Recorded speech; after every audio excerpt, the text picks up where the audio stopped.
Hola y bienvenido. Mi nombre no es importante, pero puedes conocerme como el hombre que ríe. En esta ocasión vengo a hablarte solamente sobre la voluntad y sobre la libertad, pero estos dos términos en conjunto. Primero que nada, hay un problema con la voluntad. ¿Es acaso libre? ¿Existe dicha libertad? Según una opinión popular, la voluntad libre consiste en hacer lo que uno quiere. Por ejemplo, si yo quiero, puedo levantar mi mano ahora mismo. Sin embargo, en relación a lo que acabo de mencionar, cabe hacer dos observaciones. Primero, la acción depende de mi voluntad. No es libertad de voluntad, sino de acción. Segundo, hace varios años se mostró que cuando uno quiere mover su mano, este acto de voluntad es anticipado una fracción de segundo por el cerebro. Es decir, nuestro cerebro ya se anticipó al movimiento antes de que seamos siquiera conscientes de él. Pero aún así, aun si eso no fuera así, tendríamos que suponer que el acto de la voluntad está determinado por antecedentes psicológicos, ya que la alternativa sería que el acto de voluntad se produce mágicamente y de la nada. El problema que ha preocupado la tradición filosófica no ha sido el que se pueda ejemplificar con el movimiento de una mano, sino el problema de la responsabilidad.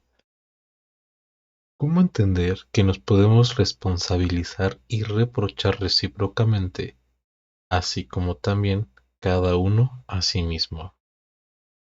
Una tal responsabilización implica que la persona puede controlar lo que ella quiere. Depende del querer de la persona cuáles de sus deseos han de ser efectivos.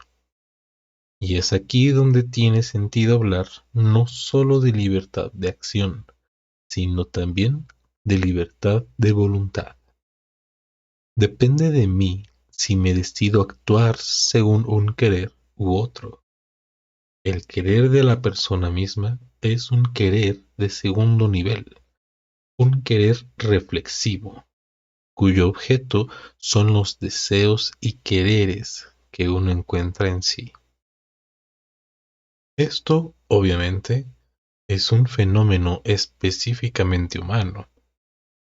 También en el caso de los animales se puede hablar de libertad de acción, pero no consideramos a los animales como responsables, aunque también pueden mover sus patas cuando quieren.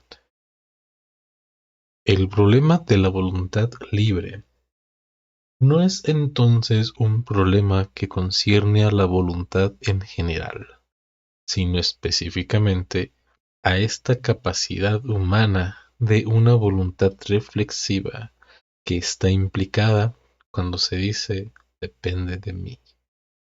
Esto ha sido claramente visto en la tradición filosófica. Aristóteles hizo la distinción entre un querer sensitivo y un querer racional. El querer sensitivo es un querer simple, un querer que es simplemente un hecho de la conciencia, mientras que el querer racional es el querer que está basado en deliberaciones. Cuando deliberamos, preguntamos por razones.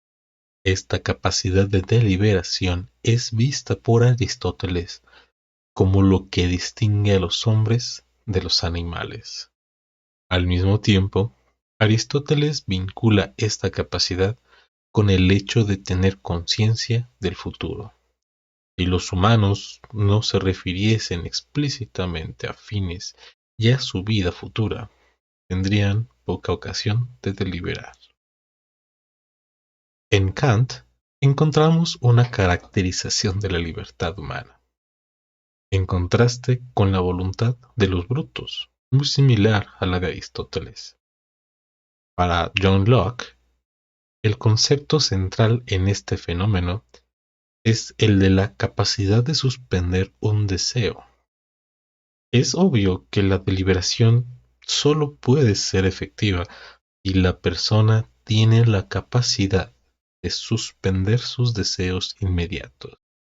Según Locke, tenemos la capacidad de suspender nuestros deseos para preguntarnos si son provechosos y buenos.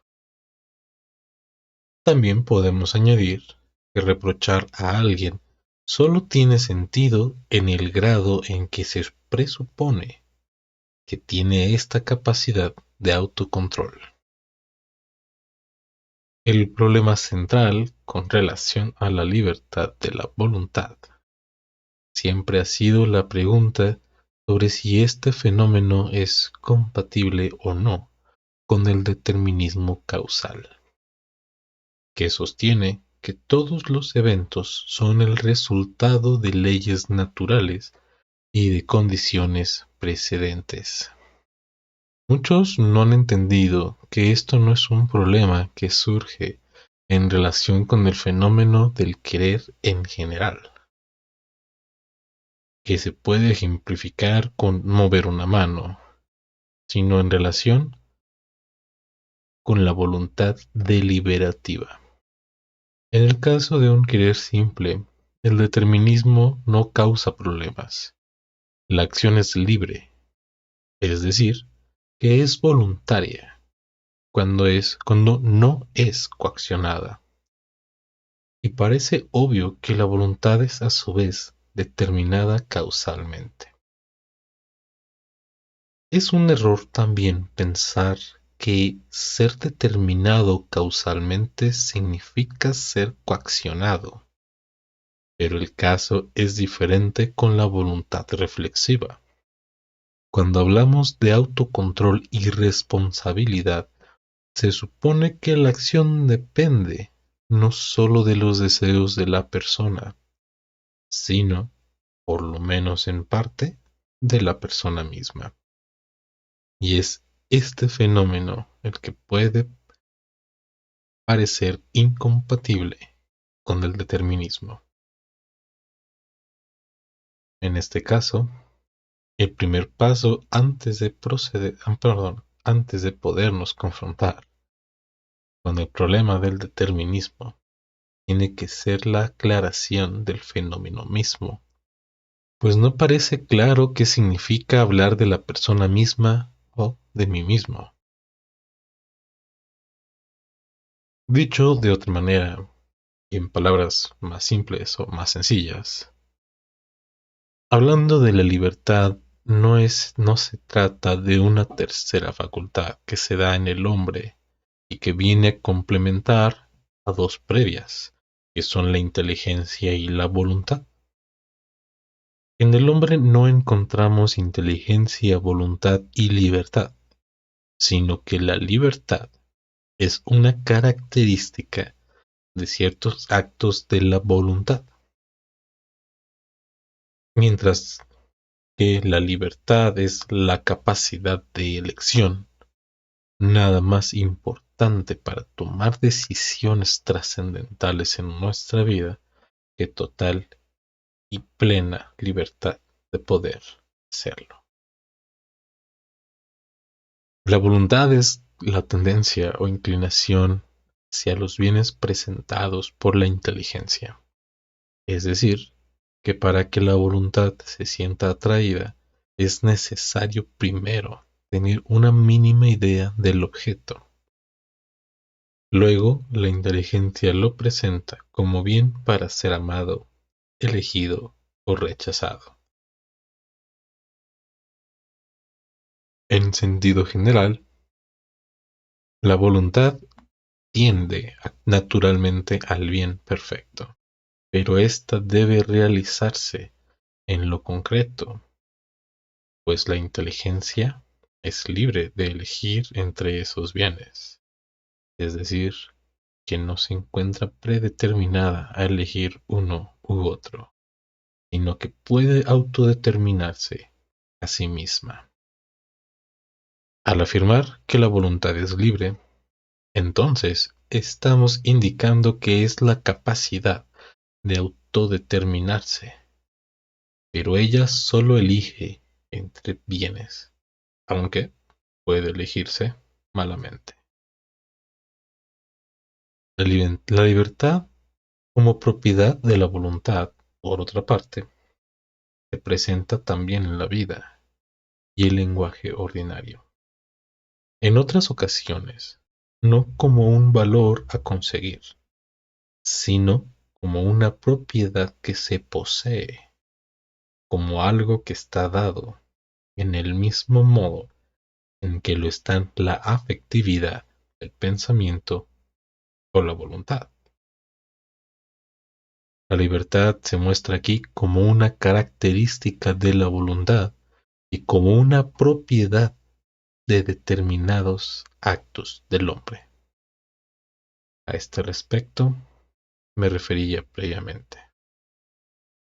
Y responde más bien a una mirada filosófica sobre la misma. Pero dime, ¿tú qué piensas al respecto? Espero oír también tus conclusiones en los comentarios. Yo soy el hombre que ríe y nos vemos pronto.